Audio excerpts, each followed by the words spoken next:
ओम नमो नारायणाय। आज हम भक्तमाल ग्रंथ से श्री राका बाका जी के पावन चरित्र को सुनेंगे। पंढरपुर में लक्ष्मी दत्त नाम के एक ऋग्वेदी ब्राह्मण रहा करते थे।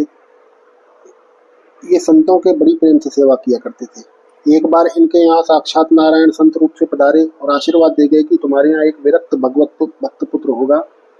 उनके अनुसार मार्गशीर्ष शुक्ल द्वितीया गुरुवार संवत 1347 विक्रम संवत को धनु लग्न में इनकी पत्नी रूपा देवी ने पुत्र को प्राप्त किया। यही इनके पुत्र महाभागवत राका जी हुए।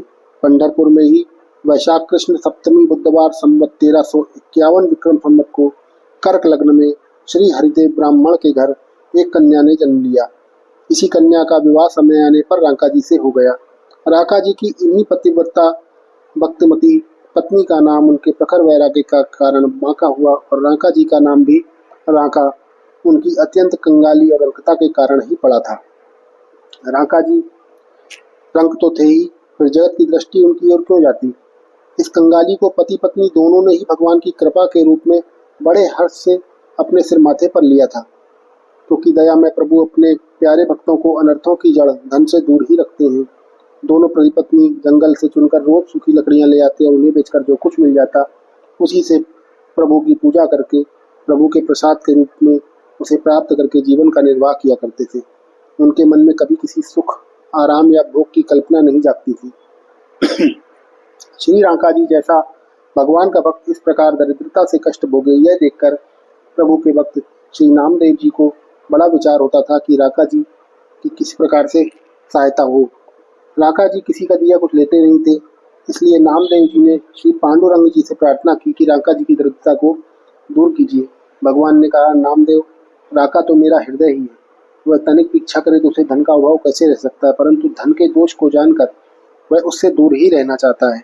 देने पर भी वह कुछ लेगा नहीं। तुम देखना चाहो तो कल प्रातः काल वन के रास्ते में छिप कर देखना। दूसरे दिन भगवान ने सोने के मोहरों से भरी हुई थैली जंगल के मार्ग में डाल दी। कुछ मोहरें बाहर भी बिखेर दी और छिपकर अपने भक्त का चरित्र देखने लगे। राका जी नित्य की भांति भगवान नाम का कीर्तन करते हुए चले आ रहे थे। उनकी पत्नी कुछ पीछे चल रही थी। मार्ग में मोहरों की थैली देखकर पहले तो आगे जाने लगे, फिर कुछ सोचकर वहीं ठहर गए और हाथों से धरती पर से धूल उठाकर थैली और मोहरों को ढकने लगे। इतने में उनकी पत्नी समीप आ गई। उन्होंने पूछा कि स्वामी, आप ये क्या क्या ढक रहे हैं? राका जी ने उत्तर नहीं दिया। उनकी पत्नी ने उनसे दोबारा पूछा तो उन्होंने कहा कि यहाँ सोने से भरी हुई मोहरों की थैली पड़ी है। मैंने सोचा कि तुम पीछे आ रही हो, कहीं सोना देखकर तुम्हें मन में लोभ न आ जाए, इसलिए मैं उसे धूल से ढक रहा हूँ। धन का लोभ मन में आ जाए तो फिर भगवान का भजन नहीं होता। पत्नी यह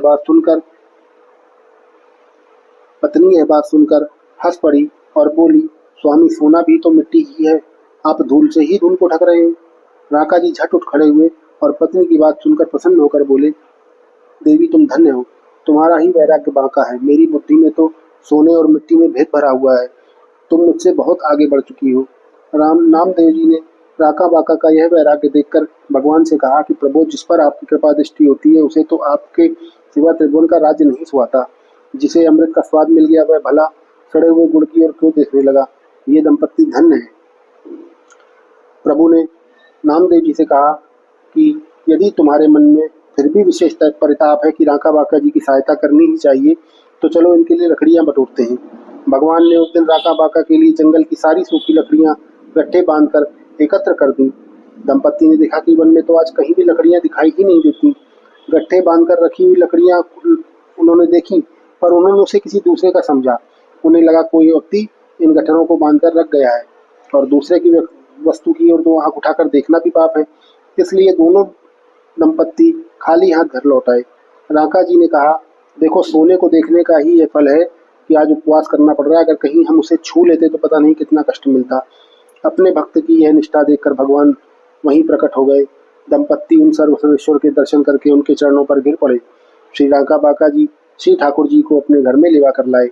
भगवान के संग श्री नामदेव जी को देखकर श्री राका जी ने झुंझलाकर उनसे कहा कि अरे, आपने भी नहीं ध्यान दिया और श्री प्रभु को इस प्रकार वन वन भटकाया। भगवान ने राका जी से कुछ मांगने का अनुरोध किया।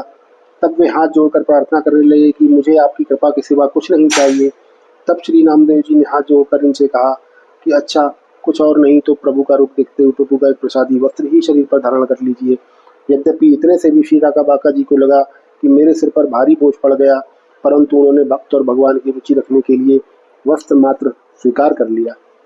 101 वर्ष इस पृथ्वी पर रहकर राका जी वैशाख शुक्ल पूर्णिमा संवत 1452 विक्रम संवत को अपनी पत्नी बांका जी के साथ परम धाम चले गए।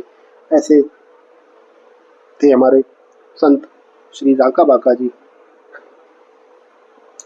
बोलिए श्री सत्यनारायण भगवान की जय, श्री लक्ष्मी नारायण भगवान की जय, सभी संतों की जय, सभी भक्तों की जय। ओम नमो नारायण, ओम नमो नारायण, ओम नमो नारायण, ओम नमो नारायण।